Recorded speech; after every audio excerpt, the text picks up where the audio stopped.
We're gonna do a little bit of draft talk and then we'll do some other talk. Pog. All right. Go, man. T1. So the first Top thing fellow rat. draft-wise about T1 is T1's champion pool at this international is a lot bigger. It's a lot bigger, I think. And even if they haven't shown certain picks, I think they are more than happy to go deep into those picks. All right. So T1, obviously, I mean, I think it's no shocker to anyone how big their champion pool is. I guess you can argue Faker's is small. And what happened with Faker was very interesting. If you look at what Faker did at summer playoffs, now bear in mind he had the wrist injury. Faker was very neutered, and the reason that Faker played so many champions in the playoffs was because he got target banned a lot in the playoffs. What do I mean by that? Well, he was one-tricking Azir and one-tricking Nico, and the reason he has so many random games on one champ here and there is because he's perma-banned out. So I think the reason, I was speaking to a few people actually in T1, and they were saying, like, obviously what happened was Faker got injured, and when he came back and he had 2 weeks to prepare for playoffs, he basically stuck to a very small champion pool. And that champion pool was basically Azir, Nico, and Jace, and everything else was just out. Orianna wasn't meta then. So if you look at his worlds, he's only really playing Azir Orianna, and he's played 2 games of Sylas. I think Xiaohu... The thing is, the difference between Weibo and JDG, the main difference is Xiaohu plays Azir, and Knight doesn't play Azir. So Orianna Azir will be contested, and it will be very likely that... it's very likely that there will be a fight over Azir, especially if Orianna's banned. And then it's just a case of like Nico being next in priority. Both mid laners have the exact same champ pool, basically. Whereas the difference between Knight was just basically there was no Syndra for Faker, there was no Azir for Knight. He hasn't played it all year. I mean, Knight's all-time Azir is what? 13 games. He hasn't played it this year or last year, I think. Oh, he played 4 games last year. So yeah, that was the benefit T1 had against JDG. So Weibo at this tournament, I think overall have shown a little bit less. I mean, you can see it mainly in like the support role, I guess. Carrier can just play like whatever the fuck he wants.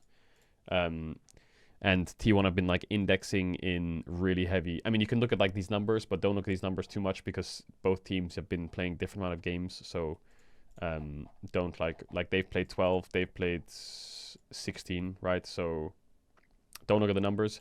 But in terms of raw variety, I think T1 has more ready, and it mostly comes from bot lane.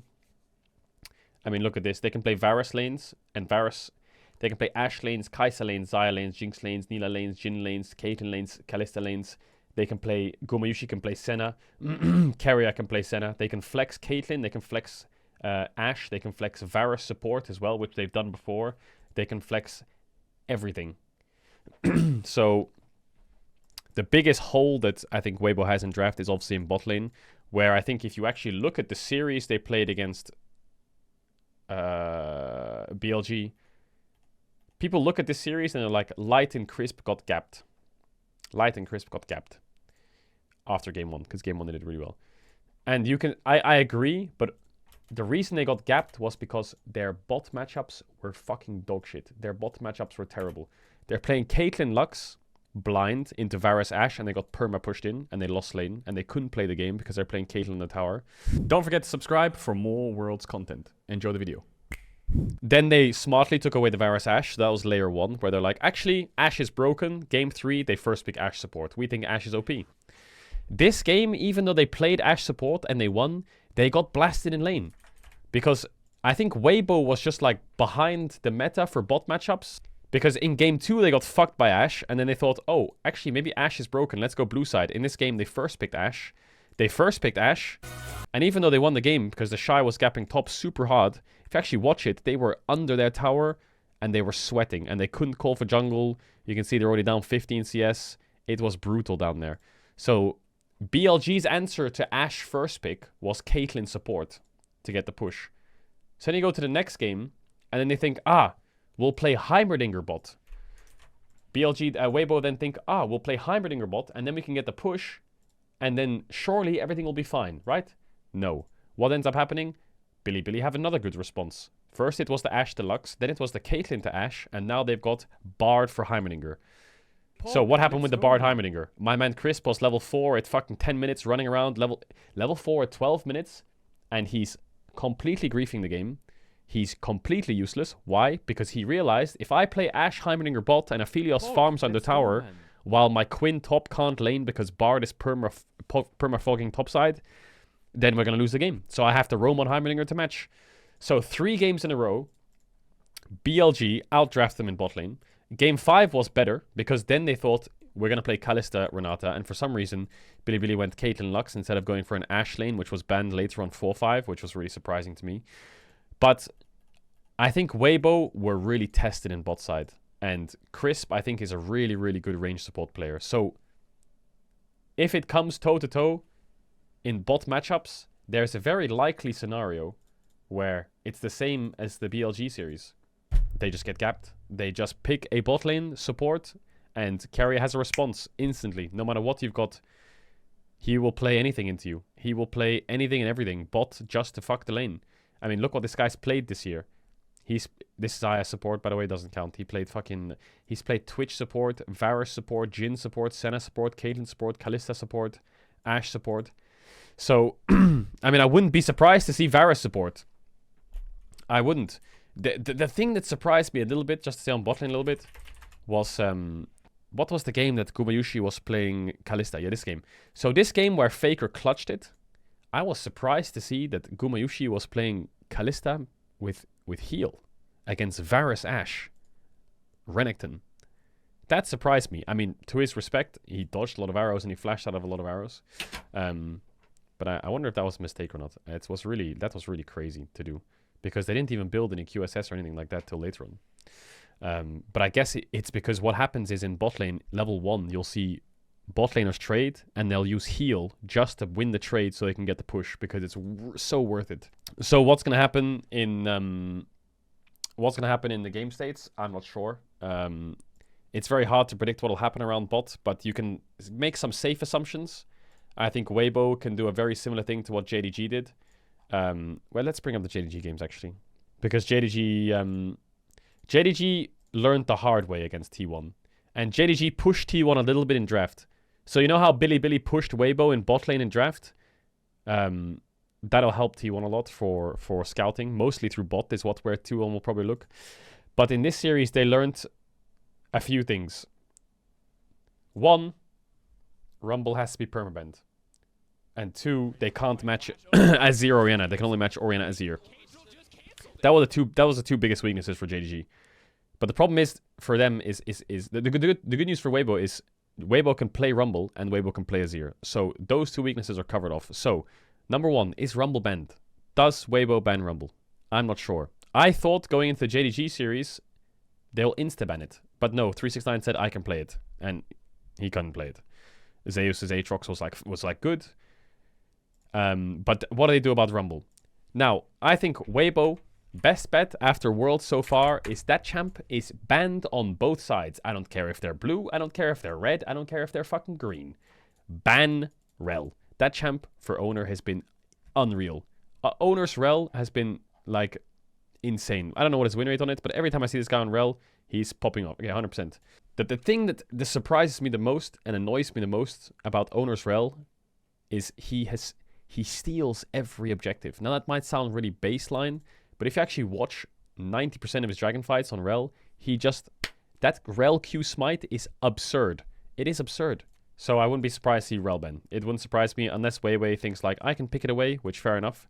So Rell, Rumble are the 2 biggest picks, I think, for this series, because, I mean, Weiwei's playing it, right? So they can either ban it on blue or red, or they can first pick it on red. Same goes for Rumble. So I'll put these champs here for now. Rell, Rumble. Does Weibo ban them, or do they threaten the first pick? If you're threatening a first pick on blue side, which they are.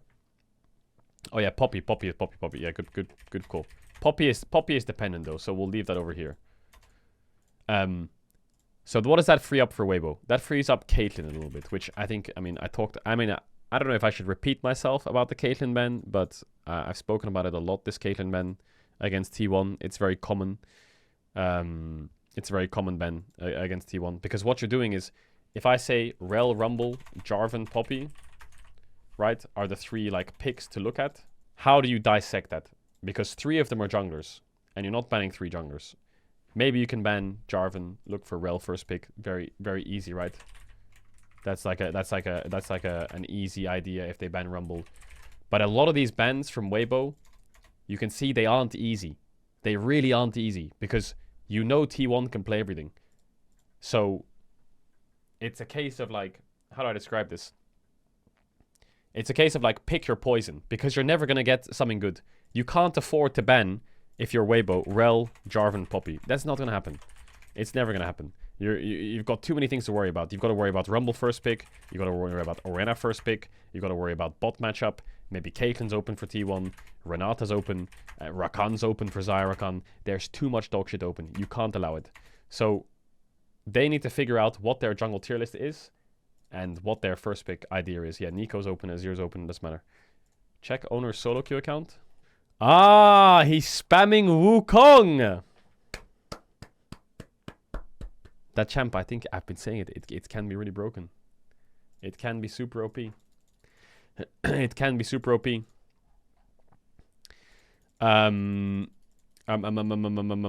So, where was I? How is Crisp's Rakan, by the way? Actually, my brain doesn't tell me how good Crisp's Rakan is.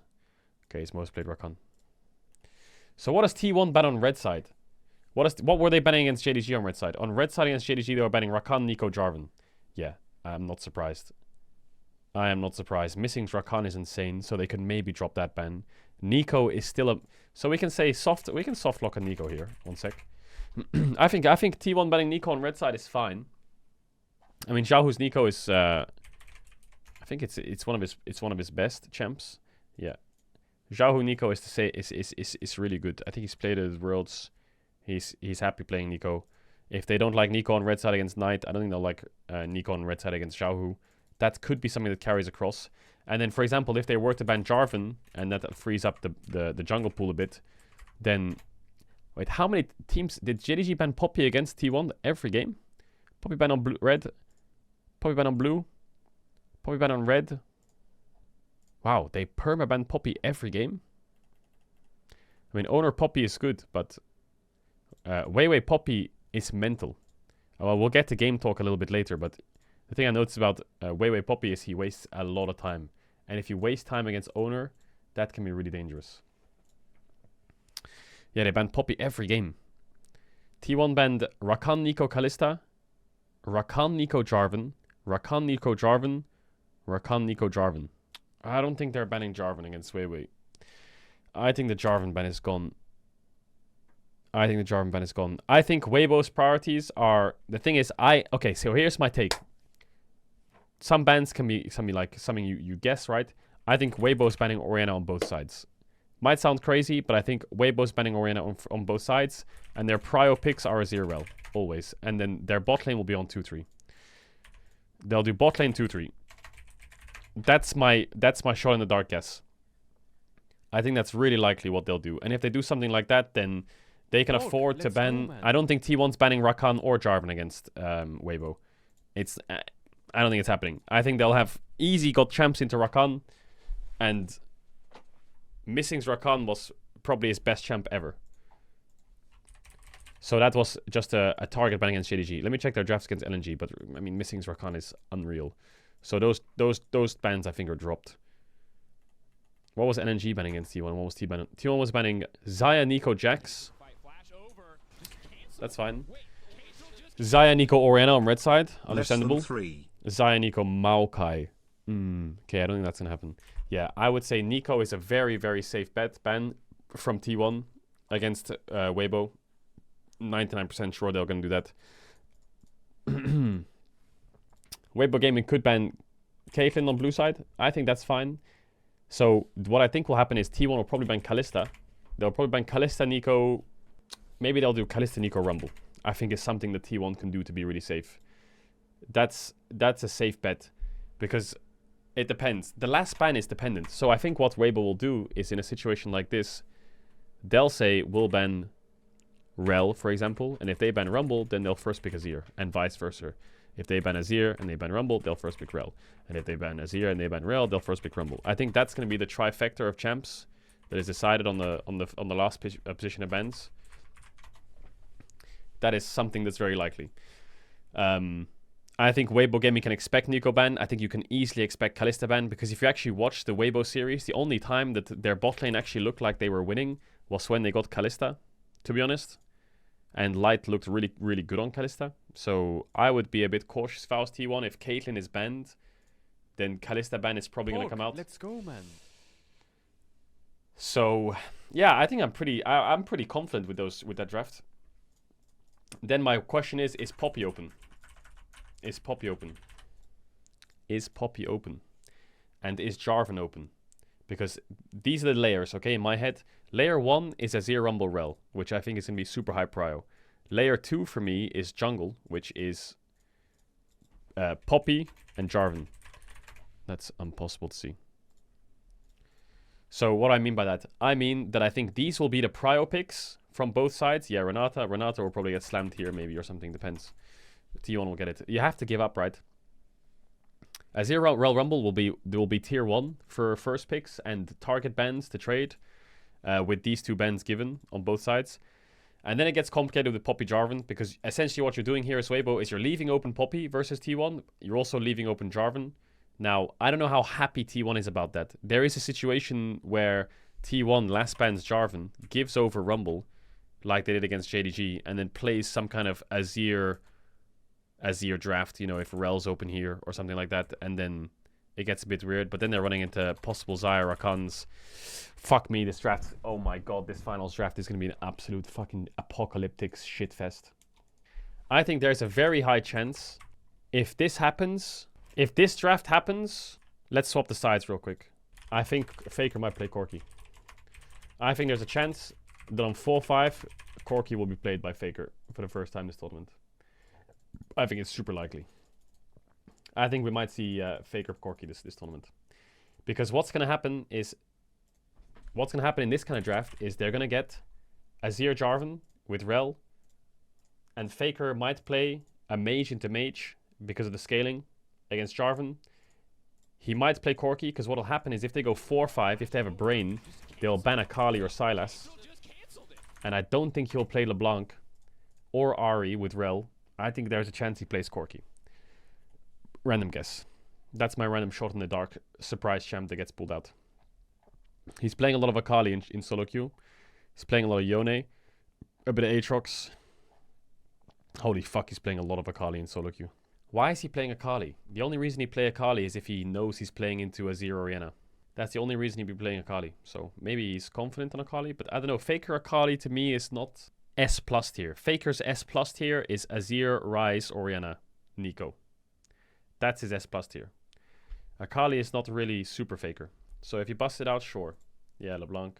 So there's a small chance we get Corki.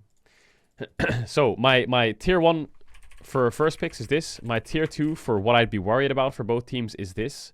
My guess on bans for both sides locked are these 4, I would say. With some flex on Caitlyn turning into Poppy and Caitlyn actually being open. Then I think this is where tier 1 comes in. So 2 bans are open. This is where Azir Rell Rumble comes in. If T1 bans Rumble, for example, well, Weibo will have first ban, right? If Weibo bans Jarvan, let's say, and T1 bans Rumble, then of course Rell first pick might come in, but then you're giving over Azir, and then Xiaohu's going to have to play something into Azir, which is like Sylas or Akali, but I don't think Xiaohu wants to play Sylas or Akali, because I don't think Xiaohu is that good at it. The thing is, what you're doing is, mid is pinched because 2 mages are down, Orianna and Nico are down, sorry, and then there's only 1 mage up, which is Azir, which is going to be a super pick for both sides. So the biggest question is, do you have something that you can play into Azir? If you don't, then you have to first pick Azir, you give this guy Rell, and what do you play into it now? Because Jarvan Poppy's banned, right? You're going to have to play Maokai or Sejuani. But if you look at Weiwei, his most successful champ, what was it in the playoffs? I remember it was, oh yeah, he played the Belvet game, and he played the Maokai game, which wasn't great.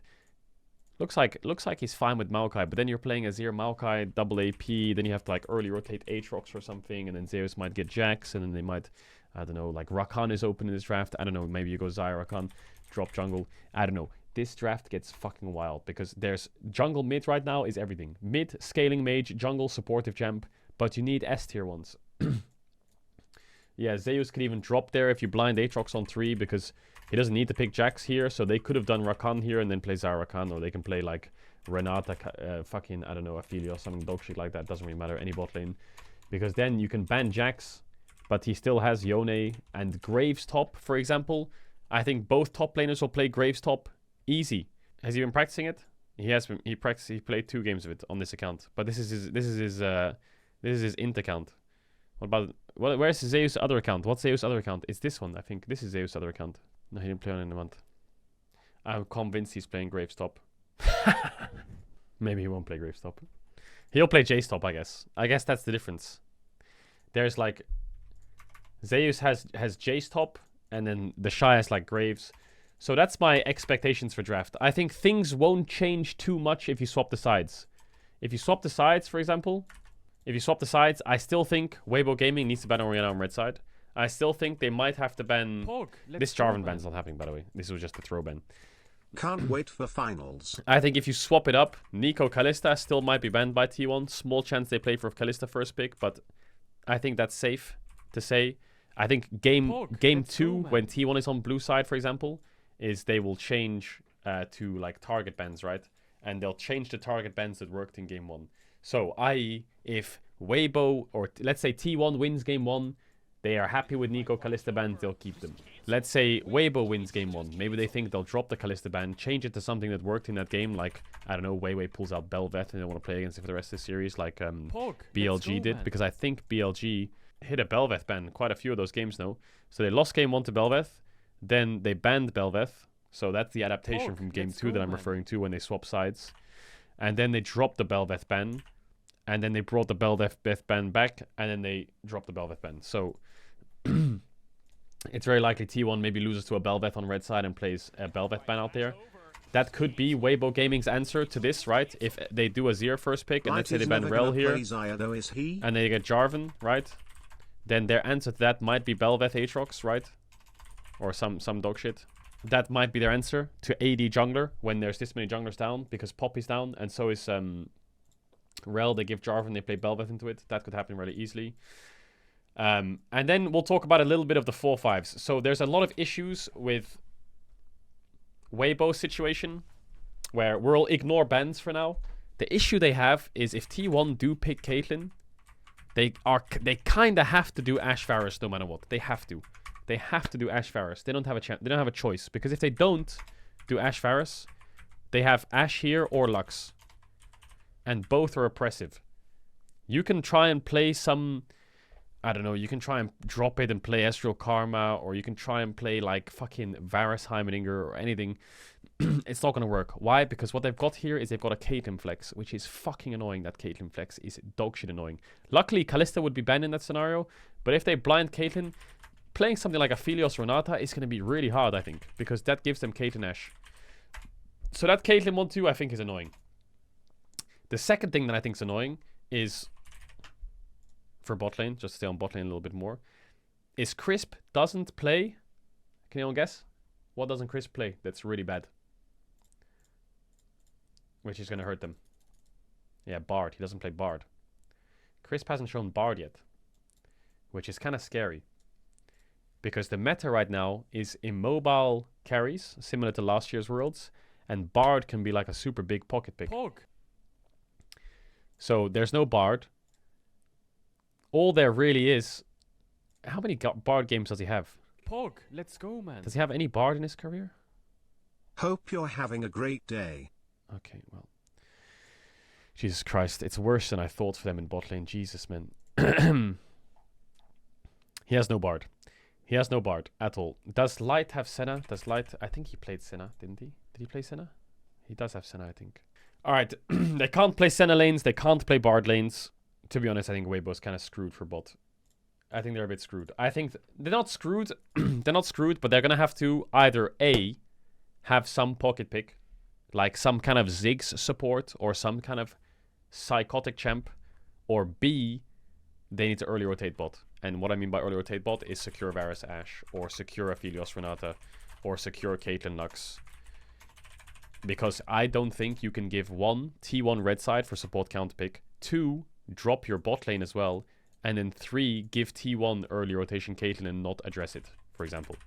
You can't afford to drop bot lane here and do Bel'Veth top, for example, because then not only are you giving them red side counter pick, but you're also giving them 4-5 bans. So if they were to do this, right, and then ban out your fucking Renata and your fucking whatever else Crisp's been playing, which, like, I don't know, Heimerdinger, some dogshit champ, I don't know, and then they frick Ashe on 4, or maybe they ban Ashe and now you have to blind Ezreal Karma or something, I don't know. It's gonna be hard. So I think Weibo has a big problem in bot lane, which I don't think is anyone's surprise. Don't think it's a surprise to anyone. Watching about the Wukong pick as response to Jarvan, it's really good. I'm not going to put Wukong in these drafts because I put Wukong in all the T1 JDG drafts, and Kanavi only played it once when there was like so many good Wukong angles. But I think Wukong can be a turbo pick. I also think if these are the bans, Xayah Rakan can be open with Poppy ban. It's incredible, right? So actually, I'll put Rakan in tier 2 here for shits and giggles, and I'll put Caitlyn in tier 2 because what'll happen is with these bans, Caitlyn can be rotated, Rakan can be rotated, la la la. Alright, that's a lot of draft rent. TLDR, Weibo's fuck through bot. I think Weibo is fine against T1 through top. Zeus and Deshai I think are fine in terms of champ pool. Just gonna go champ pool here. I think it's even. Mid is the same as well. Xiaohu Faker is even. Weiwei owner, completely even. I think both can play these support champs. They're all the same. Sejuani, Maokai, same shit, different toilet. Poppy Jarvan, same shit, different toilet. Get level 3, gank someone, pray it works. If it doesn't, sit in a bush and hope they grief. It's basically how it goes. I'm not talking skill level. Guys, I'm not talking skill level. Hey, don't say Faker and don't say I don't think Xiaohu's as good as Faker. I'm not talking skill. I'm talking champions only. Champion pool, I think they're overall pretty even. I mean, what do you want to say? Maybe Faker has a bigger champion pool in general, sure. But with the meta being Orianna, Azir, fucking Nico, I think they're basically playing the same champs. They're going to play the same champs. There's not going to be any crazy pocket picks. Maybe we'll see an Akali or a Sylas. Maybe we'll see a Talir or an Ari. There's nothing crazy, you know. I don't think either of them will not have a response to what the other's going to throw at them. You know, maybe the craziest thing we could get, for example, is Faker will play Corki. Or maybe Xiaohu will play Sylas on 4-5 and Faker will counterpick with Cassiopeia. You know, something crazy like that. But mid lane right now is not that crazy. There's nothing... You don't even have to play too hard for push. Right now, I feel like mid lane is either utility, in the sense where you have good setup for your jungler that needs to play a carry jungler. So like Ari Vi, Nico Belveth, something good like that. Or Jace Maokai, for example. Or you're playing a mage, and you're fucking sitting there under your tower, you're farming, and you're going to one-shot everyone later. That's kind of what's going on with mid lane jungle meta right now. Alright, let's talk about gameplay a little bit. Let's talk about a little bit gameplay. So, if you watch T1's games, the number one interesting thing about what T1 does is what do they do every game when they're red side? What did they do every game they were red side that caught JDG off guard? They invade level 1, which I don't think they did in the 4th game because their level 1 was weaker. But there's an obvious pattern with T1 where if they're playing JDG tried to copy it. They even tried to copy it from game 2. TLDR, if you're playing, if you see in any of these drafts, or T1 on red side playing Varus, Ashe, Caitlyn, Lux, any of that dog shit, they're invading bot. They're invading bot and... Is Galio completely out? 0 chance? Yeah, Galio's a trash champ. So yeah, I think number one thing is level 1 invade. So they need to be really careful for that. I think both sides need to be careful. Maybe both sides will do it, but obviously T1's red side game 1. So how do you counteract this bot side invade? The problem you have is, especially if you're playing double ranged matchup bot, match mirroring each other, the issue you have for finals. Let's go T1. Is if you give up, what happens is if you give up bot, right, and you can't stop them from invading, your bot lane is guaranteed fucked because you have to play a split map, which is not ideal. You don't want to play a split map ever when you're playing this matchup, because what happens is whoever gets the push wins. Whoever gets bot push wins, no matter what. Right? So, Wukong's bot side, they can't push. Rell's top side, it's a split map, game's lost. Now, sometimes you'll see junglers do this, for example. Enemy invades, jungle gets pushed out. He does wolves, blue gromp, bases, runs bot and tries to cover. That's very common. That happens. It's fucking risky though. You know why? Because if they don't pull the trigger on bot dive, or for example does this, covers. I've seen junglers even do wolves and then run around like this and level 2 sit behind them on a stack wave. It's a gamble. It's always a gamble. You have to trust that your bot lane knows whether or not they can get dove 2v3 level 1. And if they say yes or no, If they say, yes, we can get Dove, we need you, they're stacking, then junglers will do something like that, you know, and they'll cover it. If they say, maybe we can outplay, then junglers will full clear. For example, in this game, I think Caitlyn is permanent ban for Owner did WBG. Wolves, and then he ran to enemy red. Is too good on it. He had two options after that, Wolves. He had option 1 or option 2. So he probably said in comms something like, guys, if I go to his fucking red, are you going to get Dove? And they probably said, no, we can live. Let's go, man. And they did. They did live. If this bot dive went any different, and they got 1 for 0 and got out, like that, it would be perfect.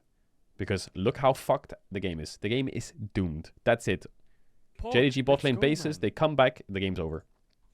What about Jace? But luckily for them, Renata gets a double kill. Which changes the whole thing. Yes, AD's still fucked, but that's great, actually. Not only is my jungler not fucked now, but bot is actually salvageable.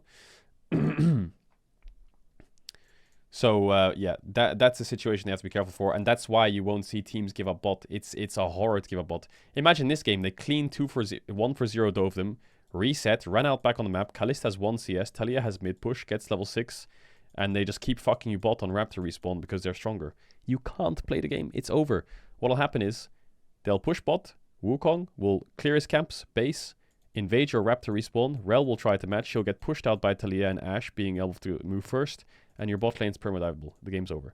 So it's not just, oh, we lost our red buff. It's, the game's unplayable. So they butchered it, but a similar kind of thing happened, if you actually watch it. Sorry for skipping too much.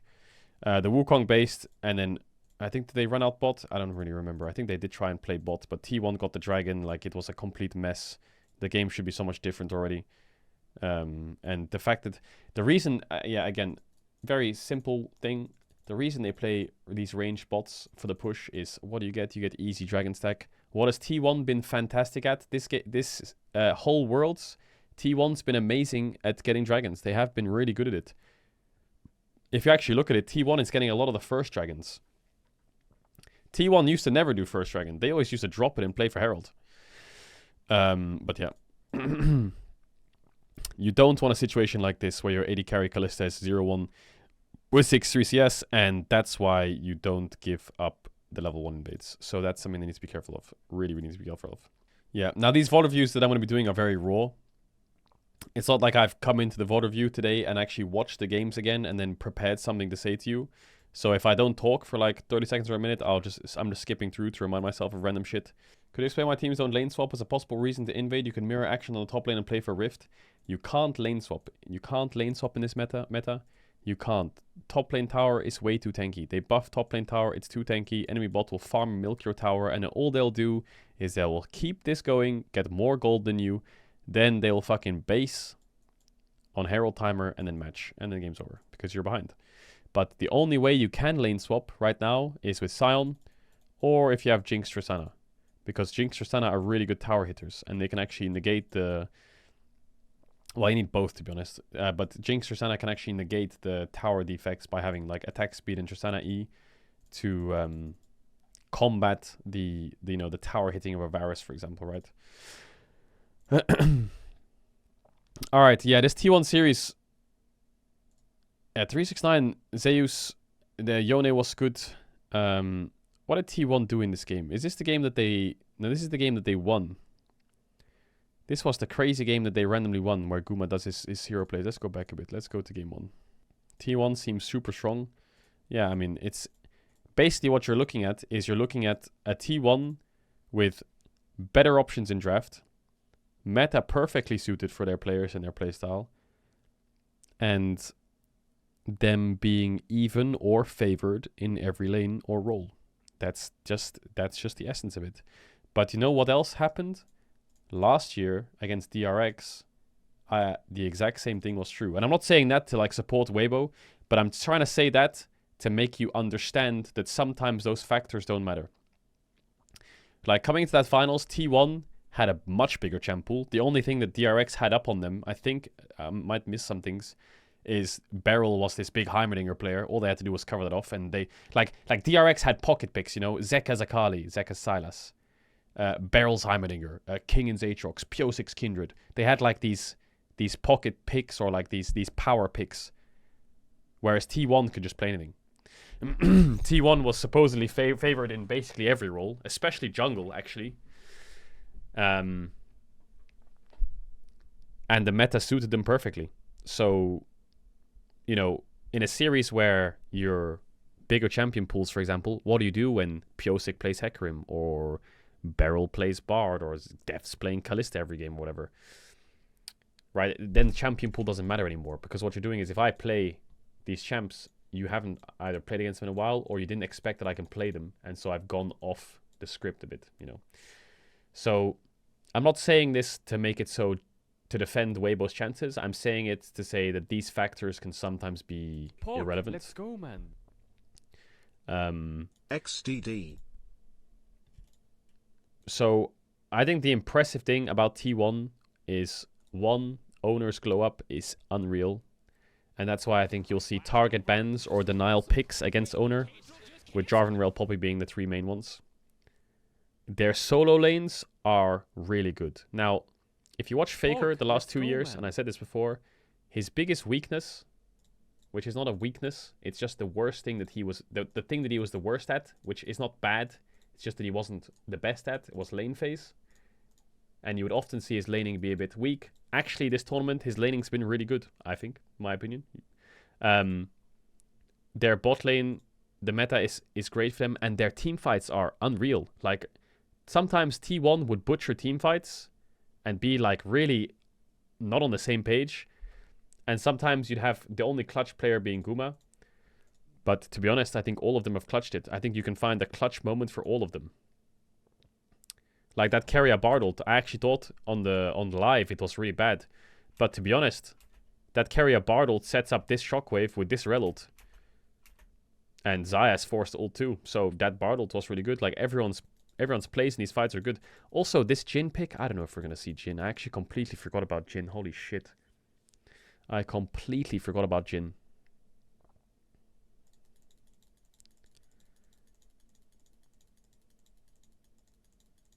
I completely forgot. What else happened in this game? This was the game where Zeus gets super fed. This is the game where JDG's kind of out of it. Let's go game 2. It's hard to say about playstyles, because right now I think the meta is very... So the way I see the meta right now is the playstyle. There's no team playstyle right now in the meta.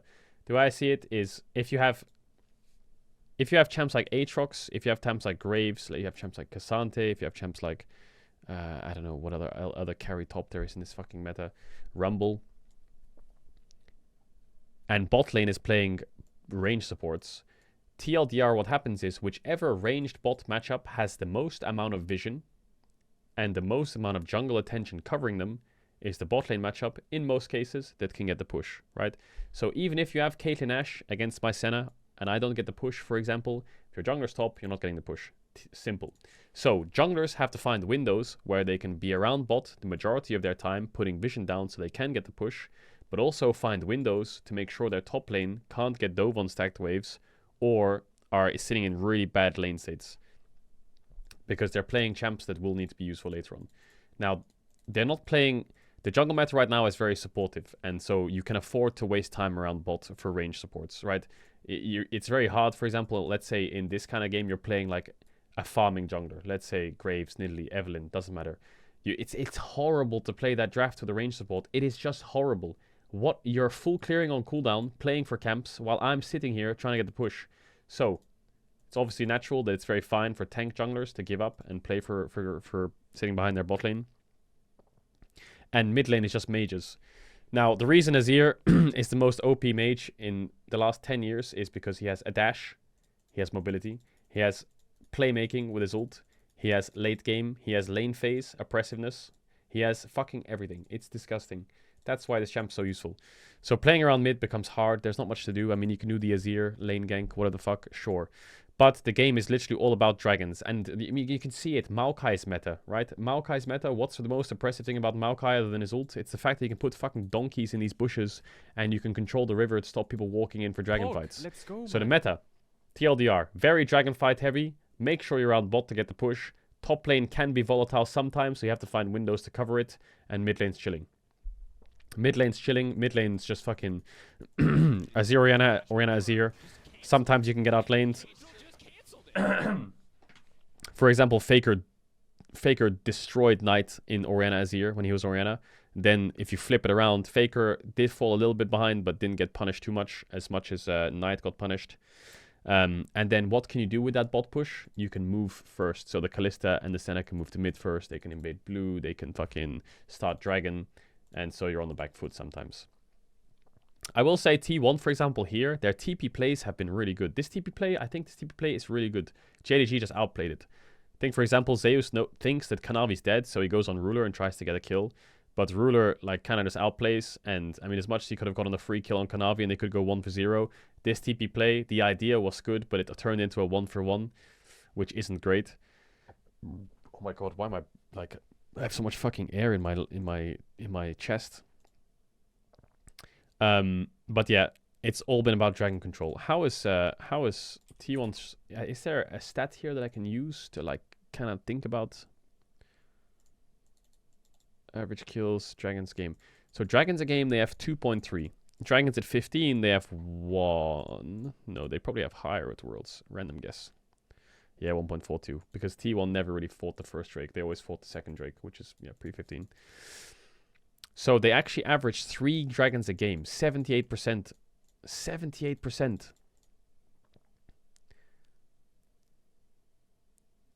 So what does Weibo have? So T1 sitting at 78% Dragons per game. And they have 1.5 Dragons at 15 minutes. So they are obviously, like, contesting a lot of Dragons. Let's see Weibo. They have 55% of Dragons and 1.13. So they've been a bit behind on the back foot. Now, the only problem with this stat is it's hard to draw a conclusion because Weibo has played 5 more games in T1 and they've lost more games in T1, I would guess. So obviously, like, it's a bit skewed in that sense. But I don't know. I wonder if someone will take a risk. Is someone gonna take a risk in this finals and say, actually, I'm not gonna play range support bot. You can have Caitlyn Lux or fucking Ashe Varus or some shit like that. We're gonna play Draven Blitzcrank or some psychotic shit like that. Like, is Guma just gonna say, actually, you're playing Aphelios Renata? Cool, we'll play Draven Blitz. Would something like that happen? Is Light gonna play Ziggs or something? Are they gonna play something absolutely mentally ill, like Jace mid, Ziggs, fucking Heimerdinger bot? Because if you look at T1's draft in game... Yeah, here. This draft that T1 was playing against LNG game 2, that's a fucking hard draft to play. You know how hard that draft is to play? Jace, Azir, Varus, Ashe with a Poppy? That's so hard to play. You know why? Because 1, Poppy is trash against their champs. It's only good against Renekton. But playing Poppy into Orianna, Aphelios, Melio is horrible. And then you're playing 4 range champs that are easily vulnerable, immobile, maybe not Azir as much, against fucking Orianna. Like, these champs are hard. This is a super hard draft to play. The way you play this draft is you just run it down mid as 5. You group up and you just try and, like, poke them or, like, try and get control and you play at range.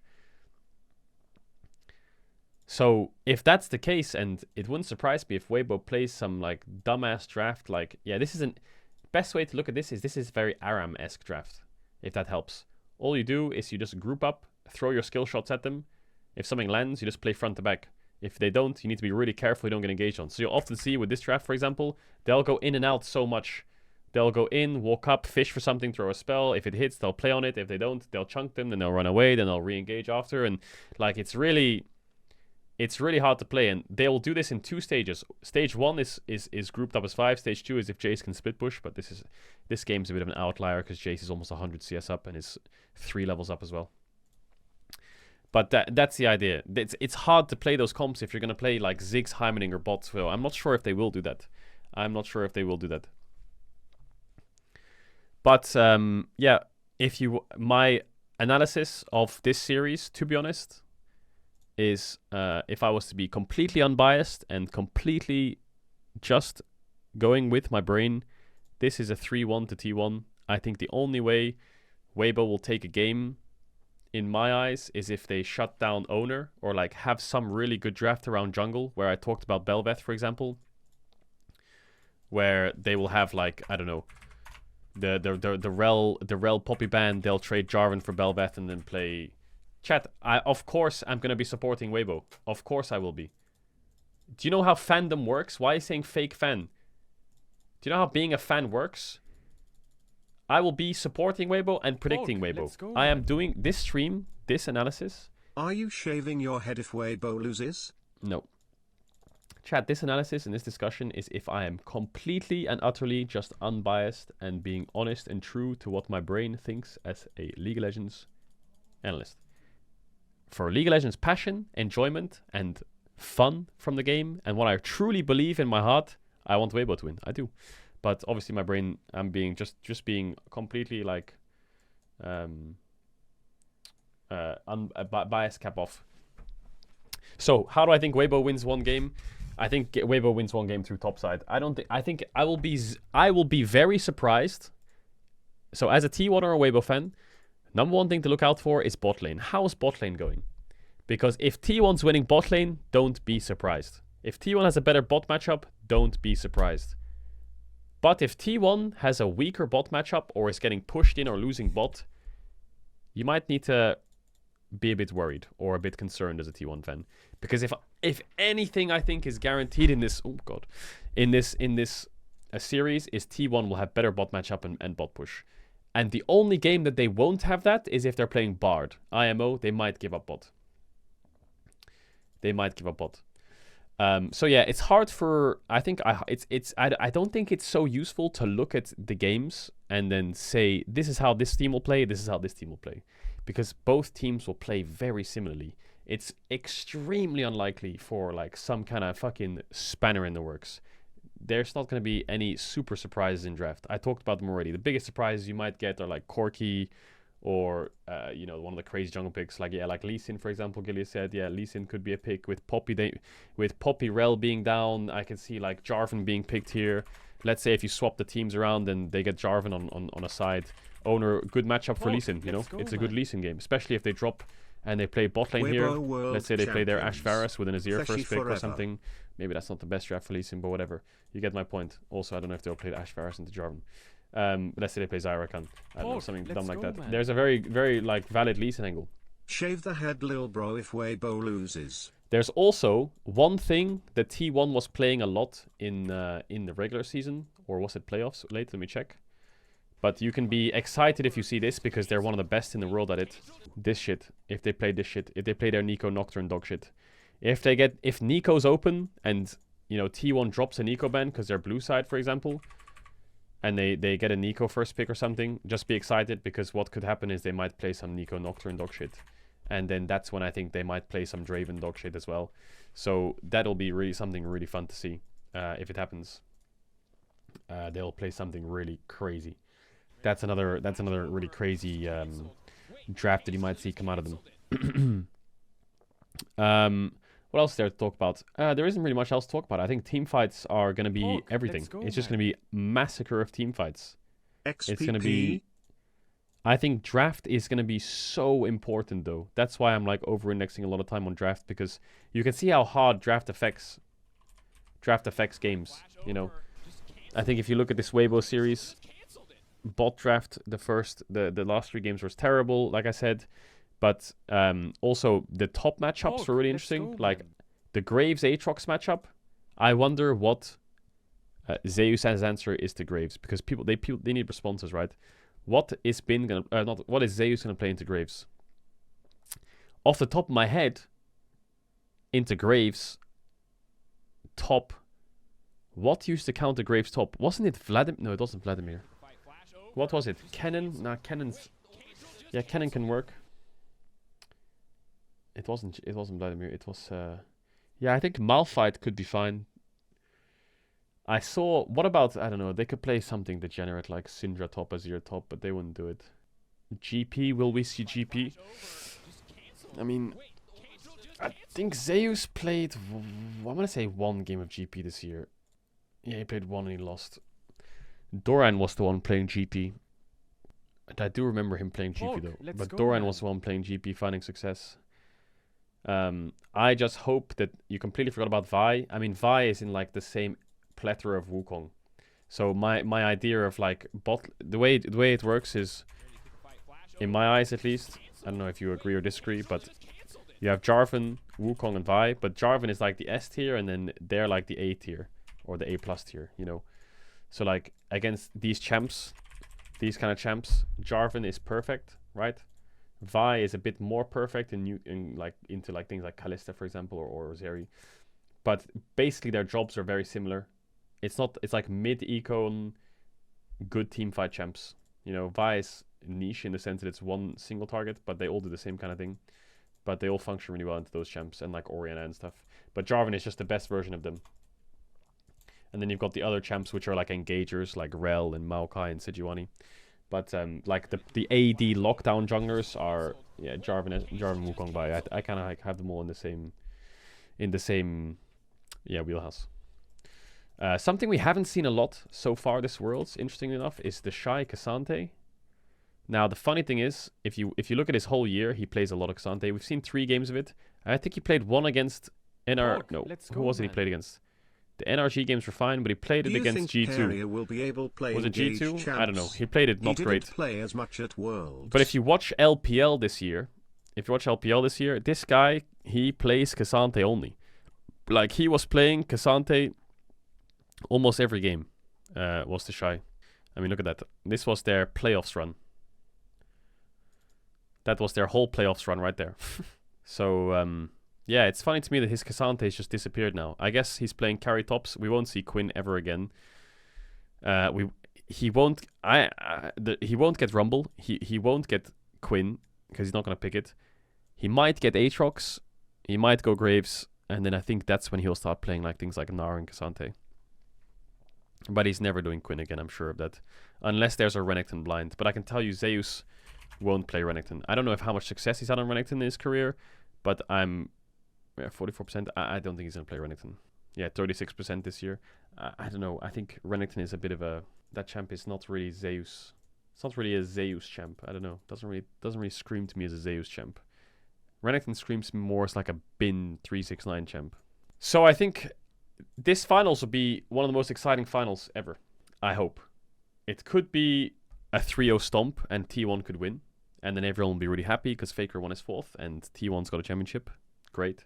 I mean, I predicted T1 to win 3-0 last year. I thought this was the exact same situation. I thought it was over. It's done. I hope it isn't. As like a league fan. As a league fan, I think if this goes to 5 games, it could go down as like one of the best finals in history. If it goes down to 5. Because a 5th game at Worlds is such a blessing. It is. Like 21, EDG Damwon, Game 5. T1, DRX, Game 5. It's such a blessing. I'm not cursing shit. The only reason it's not a blessing and you're saying no is because you guys fucking shit yourselves when it goes to Game 5. You can't even look at the screen because you're so nervous. Say true, I know it. That's why. That's why it's not fun for you. But those kind of feelings and emotions, bro, that's the pinnacle of like esports emotions you'll ever feel. Because you're so attached, but you're so afraid. And that's what makes like the beauty of the game. And that's where you get magic. That's where you get a Game 5 Gumayushi Baron steal. That's where like the magic happens. And that's where you just lose it. So yeah, T1 are in really good form. Weibo are in really good form. Weibo, I don't understand them. I love them. I've watched them all year, but I just don't get what's going on. I still can't believe they're in the finals. I personally don't even know how good they are still. I can't tell. Because BLG was destroying Genji. Genji was choking, but then Genji almost reverse swept them. And I was like, okay, that doesn't make sense. How is BLG destroying Genji who are choking? But when they're almost out of the tournament, they then start playing good again, maybe because they didn't have any nerves. But then BLG beat them anyway. So, is BLG that good? Because T1 destroyed BLG. And then BLG was destroying Genji, who was choking, but then almost lost to Genji, but still beat Genji. It's funny, isn't it? It's almost like Genji was like, oh, it's 0-0. Here's my nervous level on a scale of 1 to 10. I'm super nervous. We choke. Oh, we're 0-2. Ah, well, I guess we're out anyway. Just play for fun. We have no nerves. We win 2 games. Ah, well, we're on game 5. Okay, fuck, I'm nervous again. They lost. Is that what happened to Genji? Is that really what happened?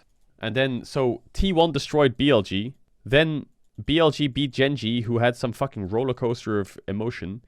And then Weibo beat BLG in a 5-game series, but they beat them in a 5-game series where 3 out of those 5 games their bot lane was getting absolutely fucking intergalactically shafted.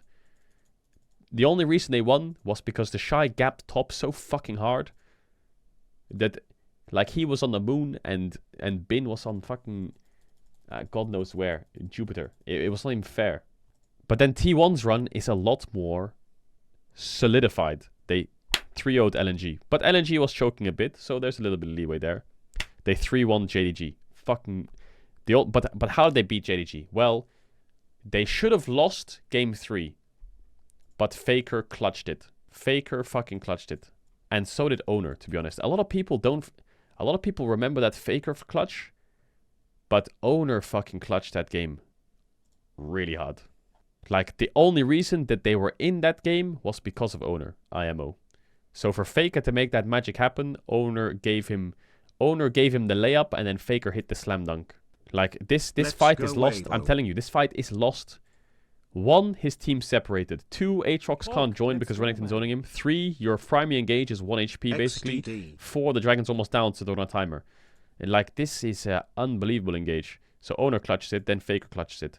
So Weibo is winning by having parts of the team that are losing that are most important to the game, but they win anyway through like sheer dominance from the top side.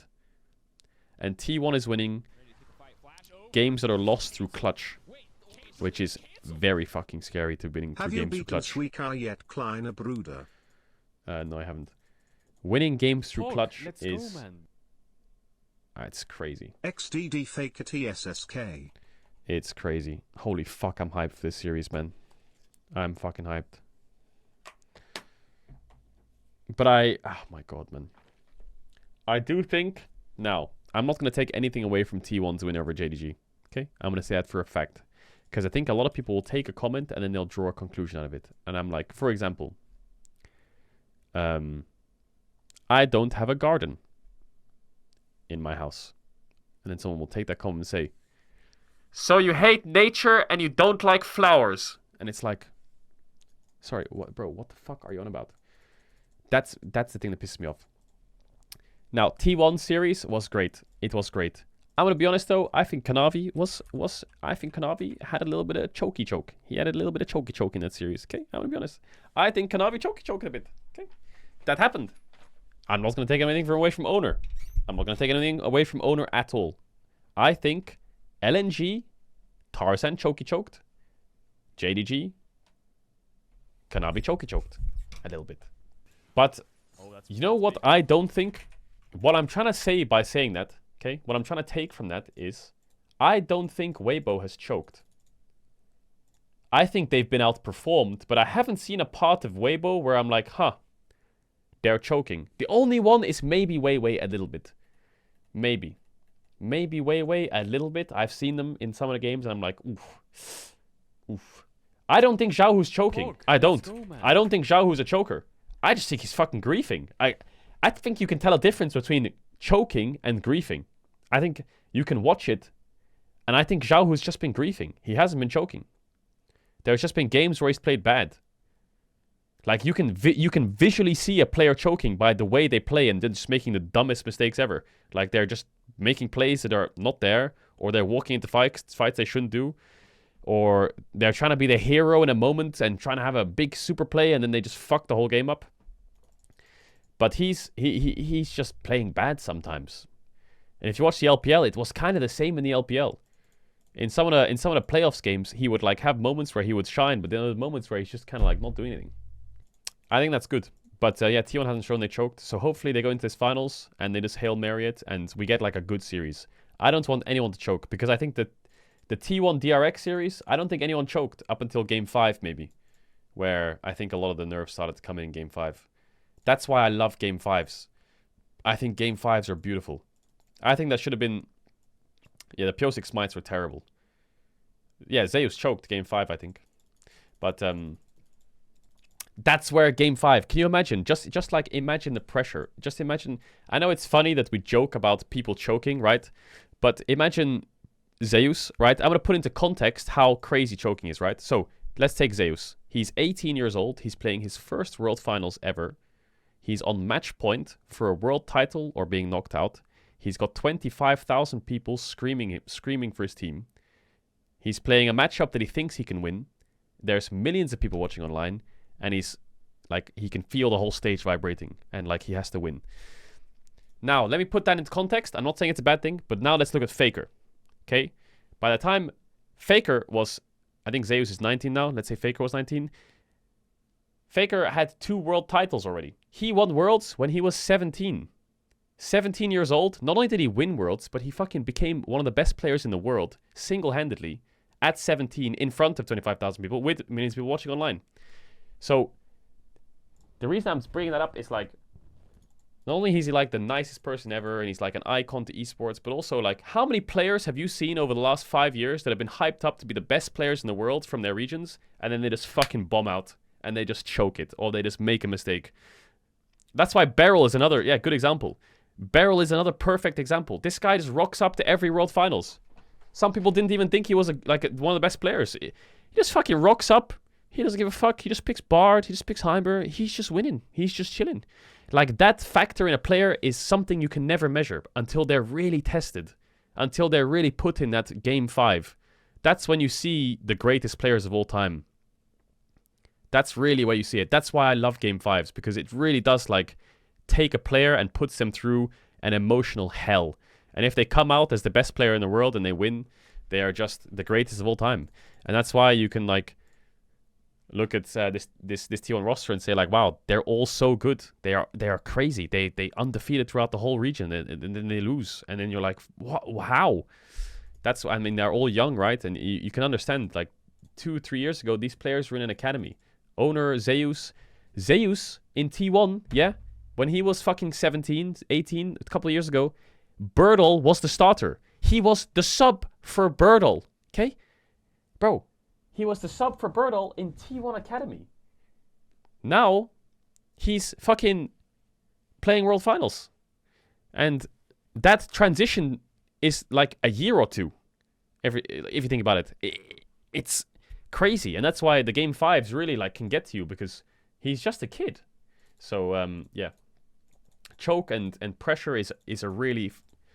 It's an impossible thing to measure. You can never look at a player and judge if they will crumble or not. They can talk the talk. They can say that they're confident. They can flame the enemy team. They can win a matchup in scrims against them. But you put them on stage, none of that matters. Your fucking trash talk doesn't matter. Your scrim results don't matter. It doesn't matter how good you are off stage, on stage, even in front of Swiss stage fans or quarterfinals fans. You go to a World Finals, that's it. That's where, because, I don't know, it's... That's why I think this game is just like... that's why there's beauty around the finals, you know? So that's why I think I'm really excited, and that's why I want it to be 5 games. There was one thing that someone wanted me to read on the Reddit. Someone did an analysis, and they wanted me to read it. I just want to see some of his conclusions. I'll try and, like, skim through it. He's a leak content creator from China. His name is Dong Nanqing King. He analyzed it. Someone was extremely impressed by his in-depth analysis. He thinks, he has a very interesting take, which I was touching on a little bit. He thinks that double AD carries are a trap.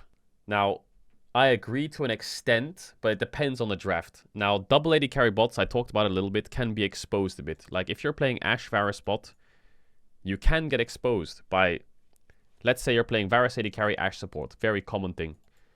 Ornn is a very good champion to that. Malphite can be a really good champion to that. Jarvan can be a really good champion to that. Nocturne Nico can be insane into that. There's champs that can make those champions just gone. Wukong can be really good. You know, these champs can just... Those 2 champs dead. Doesn't matter how much big your CS lead is. Doesn't matter how fatty your bot CS lead is. Doesn't matter. Boom. One ult, one mistake, dead, gone. You know, look at Faker's Azir play on the Varus. The Varus, he shuffles him into his team, dead, gone, useless. They don't have on-hit damage. What else is a bit difficult about these champs is if you're playing... Let's say you're even playing Sylas Varus Ashe, right?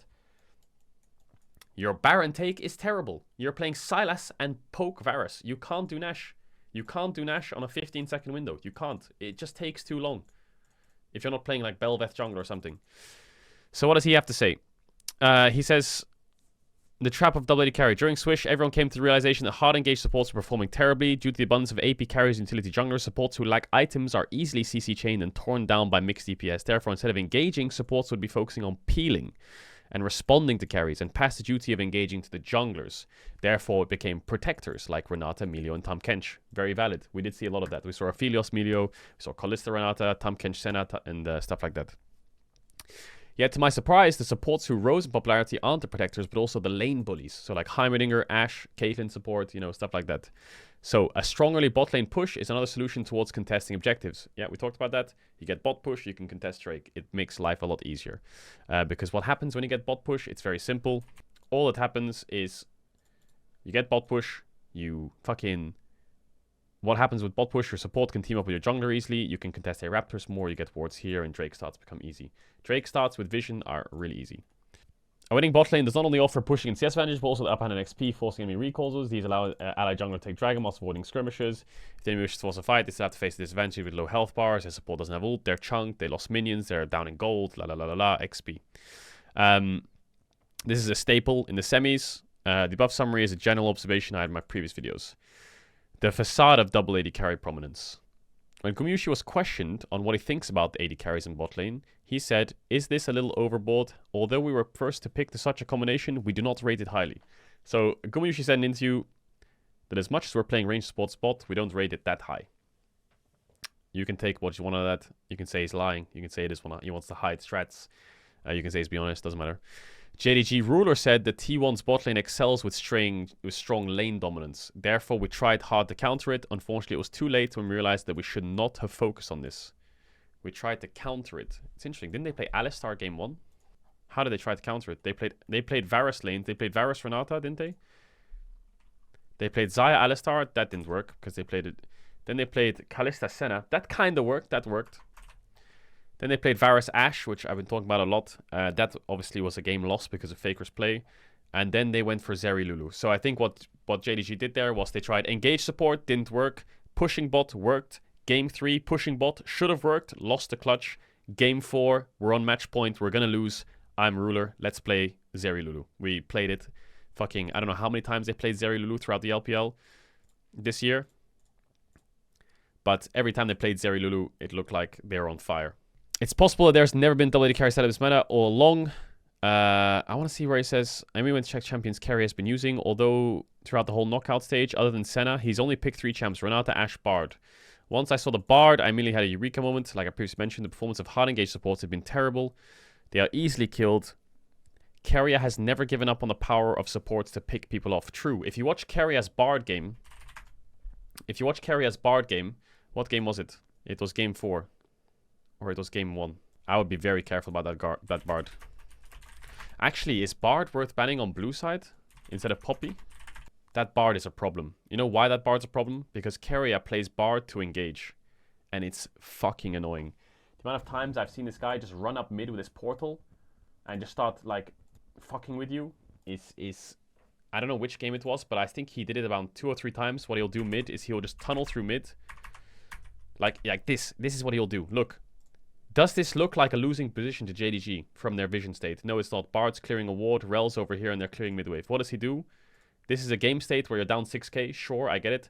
But all of a sudden, I'm about to catch mid wave. Enemy Bard is in my face, chunking my Alistar, who then gets Jhin W'd. Now he kind of has to ult, but now he's ulted. Now they're going to get a free tower. And you think it's over, but it's not because they're chunking this Alistar down still. And then your tower's gone. And that's what he does with his Bard. This is one example. I think you can skip through to a lot of the Bard games that Keria has played, but he'll constantly do this on cooldown over and over. And he'll throw Bard ults and get your spells, or he'll tunnel. Like, look at this guy. Rulers, they're pinging, let's make a death brush here. How does Ruler join? He can't. There's a fucking Bard just staring at them. He hits another Q. Now they've got another engage. And now they're kind of forced to go in JDG, because otherwise Knight's going to have to ult or he's going to die. And now they're fighting 4v5, because Aatrox has TP, and Bard ult. If Bard ulted there, hit Guma, I think Guma, I don't know if he's living. He would get hit by Bard ult now. He's probably going to die. But how does the Akali and the Vi get out, basically, right? It's hard. Because if they get out, the fight's over. I don't know. This Bard champ is so fucking, I don't know. And now they've won the game, right? Because this Bard is running around in my fucking face and I can't do anything about it. So this Bard might be a really annoying champ to play against because Crisp doesn't play it, right? We talked about it. Bard can not only catch using his R in mobile carries, but he can help ally carries through portals. True. It all makes sense now. Double carry is but a surface level observation. The lane power is only a bonus of Ashe. Even the Varus pick, which Guma usually loves, has only been paired with Ashe for one game.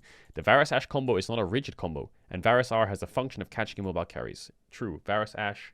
What you do on mid waves is Ashe has a low ult cooldown. What you'll do is you'll throw Ashe ult on a mid wave, hit the enemy carry, get his cleanse, and now they can't contest mid waves because they have a Varus, right? It's very, very good stuff. These are picked by T1's response. In contrary, looking at the BLG Weibo game best of 5, they're obsessed with contesting Ashe, that she's first picked, yet the deciding factor was still the top side. In the 2 games Weibo Gaming lost, they had a Heimer and a Lux support, extreme supports that have no backup plans, 0-4 in one game, 0-5 in another.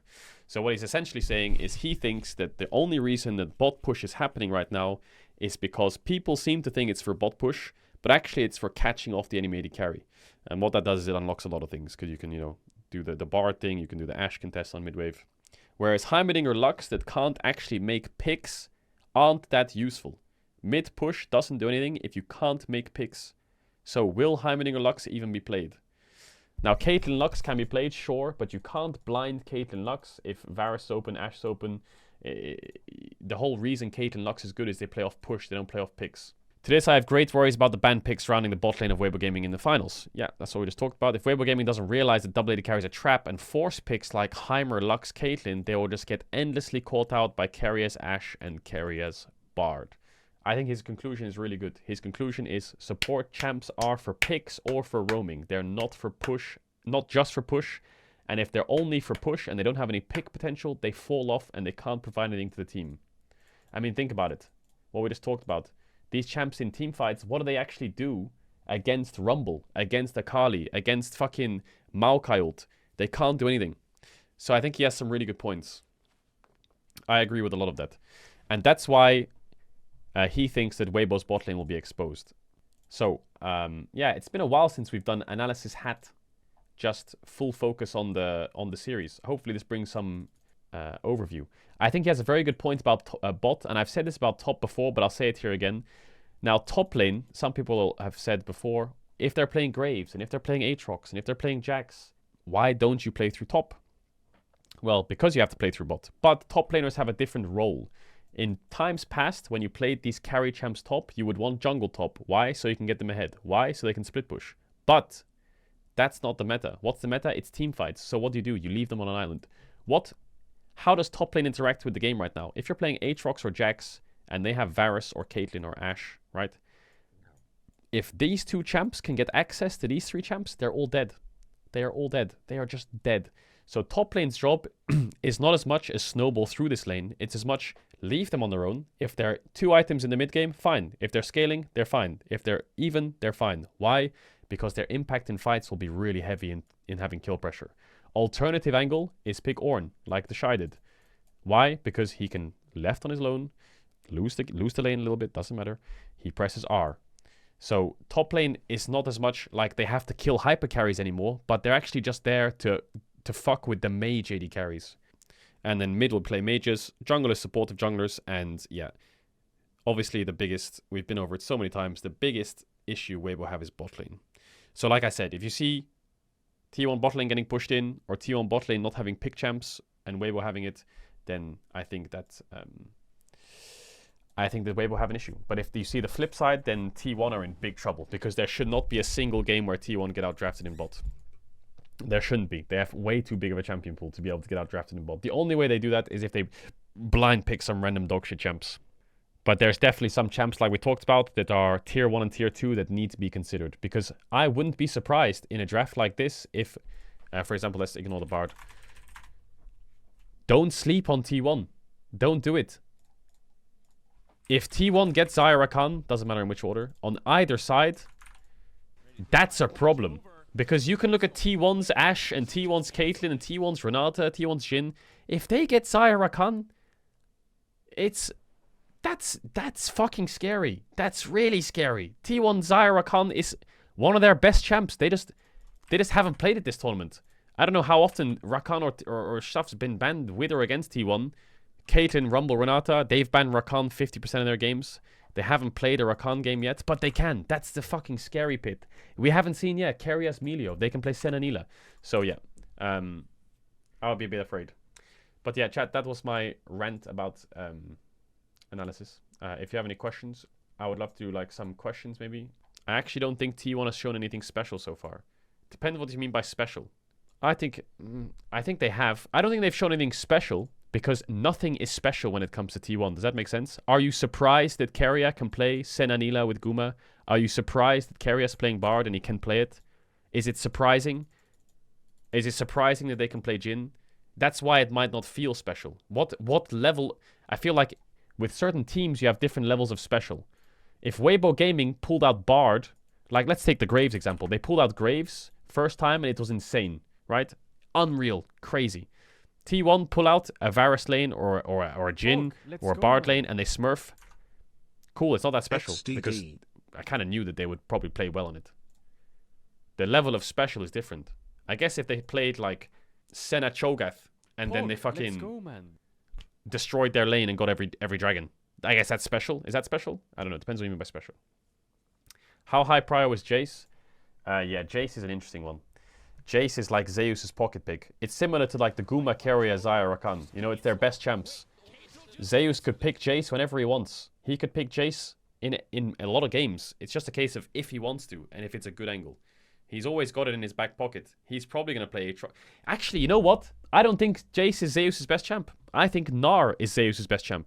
I think Gnar is his best champ. This guy's Gnar is the best Gnar I've ever seen in my life. I don't think Jace, even though he has a high win rate, I think Zeus's Gnar is absolutely mental. The fact that this guy, you'll often see Zeus do this in some series. I don't know if he did against KT. Yeah, he did. So here against KT, for example, they're up. It's what is it? It's game 5. What does Zeus play? He plays Gnar. He always does this. If you see the series go the length and Zeus is up and down, you might see him just pick Gnar. Because he does this in series where like things are a bit sketchy. You know, they're 1-1 against Genji, he'll pick Gnar. Like, he'll always pull out Gnar when he needs comfort or if they're like in a really intense game. I feel like that's his go-to. That's his really go-to champ. What if Crisp plays Nautilus, Melio into Bard? Okay, Crisp can't play Nautilus, but he might play Melio. That's valid. But the thing is, how do I describe this? Bard won't be blinded. So Keria won't play Bard into Melio, I think. Unless they're playing like Aphelios or Orianna Bard, maybe he thinks it's good. What times do you not want to see prioritized in draft? I don't want to see... So what do I think could be useless? I don't want to see... Let's play player specific. I don't want to see... Let's do mid lane. I don't want to see Sylas or Akali for Xiaohu. I don't want to see that. Or Yone. I don't want to see any of that dog shit. I don't want to see Crisp start to play hook champs. I don't want to see any kind of Ziggs shenanigans or any degenerate, like, psychotic bot lane champs for Guma Keria, because I think these guys, like, are so good that they should not be playing these things. I don't want to see Zeus Renekton. I don't want to see the Shy Renekton either. I think Renekton just needs to die. I don't want to see Alistar from either of these players either. I don't want to see any engaged supports from these players. The only melee supports I want to see is maybe a Tahm Kench or a Rakan. Owner Maokai. Yeah, Owner Maokai, actually. Owner Maokai, that doesn't sound... That resonates badly in my head. Yeah, Owner Maokai. Let's not get Owner Maokai. Something about Owner Maokai, just... Okay, the reason his win rate on Maokai is low is because of... I'm going to say it's because of the Poby incident. It's my guess. I don't know how many of the Poby incidents hit his Maokai, but still, yeah, his Maokai is not my favorite. Oh, look at Owner Lee Sin. That's what I want to see. I want to see Owner Lee Sin. Owner Lee Sin is... He's insane on Lee Sin. Maybe best Lee Sin in the world. I think best Lee Sin in the world, Owner. I mean, Canyon Lee Sin is really good. Canyon Lee Sin is really good. But I would say Owner best Lee Sin in the world. It's his most played. I don't know how many games Canyon has on Lee Sin. I think he just pulls it out. I mean, look at him. See, this year he's 8-0. Is it his most played? Yeah, it is. 83 games, 73. I think Owner, Canyon, 2 best Lee Sins in the world. Next to Caedrel. Weibo Gaming might get more blue sides this final. I think T1 will alter their drafts a bit to adjust to red side. Yeah, exactly. That's a very valid question. So basically, Weibo have side selection. They choose blue, right? Now, if the series is ping pong, where Weibo wins on blue, T1 wins on blue. Weibo wins on blue, T1 wins on blue. then obviously it's tough for T1. So they'll probably prep more. Like, I don't say they'll prep more red side, but they'll probably have. They're also gonna prep blue side a shit ton too. But yeah, T1's ideal scenario is anyone's scenario is you beat Weibo game 1 on blue. If Weibo loses game 1, there's a very high chance Weibo says, you know what, we'll take red side. And that's when things could go very downhill. So game 1 is really important. If Weibo lose game 1, it's interesting though, because didn't T1 pick red side in their games? It's funny because there's two takes coming out. Like T1 was picking red side, weren't they? Against JDG, they were picking blue. JDG was blue, but LNG, they were picking red. Or like they played red 3 games and they won 3 red games. So yeah, they were picking blue against JDG. Yeah, LNG chose blue. You're right. Red. But they won 3 games on red. JDG, yeah, they chose blue against JDG. Yeah, true, valid. I think Rise will be picked. Now, Rise. The only time you'll see Rise is into Sylas blind pick. Maybe. But then you still have champs like Casio. Rise is not that great. Rise is good into like Vladimir, go, TF, Sylas. Big finals pace. You know, but it's not good into mages because he gets outranged way too hard. Yeah, it's good into Gragas, that's or Cannon, that's why it's played top. I think Weibo Gaming would beat BLG if they started red side. I think the reason I say yes is not cope or biased. I think the reason I say yes is, here's my reasoning.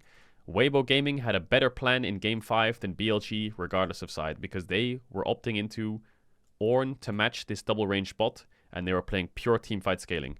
And I think that plan was better than BLG's plan, regardless of the side. Will we see a Z pick? No. Tristana is good against Ori and Azir. It's not that good. It's not that good. It's not amazing. You know, it can work, but it's so risky. Tristana is a champ that can fall behind, and it's fucking useless. And Azir can always push her back. Like your biggest advantage as Tristana is level 1 to 5. After that, like Orianna can farm from max range. Azir can kind of farm max range or play a bit safe. It's not super great. You know, Syndra can be picked if you blind it. I think Aatrox will be 100% pick ban. Yeah. I think it'll be close to 100% pick ban. No mini sports that include Rakan Thresh? No, it doesn't. It does not include Rakan. I think it does include Thresh is not going to be played. The only time Thresh will be played is like if they're playing some kind of a Phelios lane and the enemy team has Jarvan and their enemy team has like Leona or Alistar support, maybe if they're playing like Jarvan Alistar, Jarvan Rell, Jarvan Leona, and you have a Phelios, maybe they'll play Thresh. But anyway, all right, I'm gonna head off because I gotta go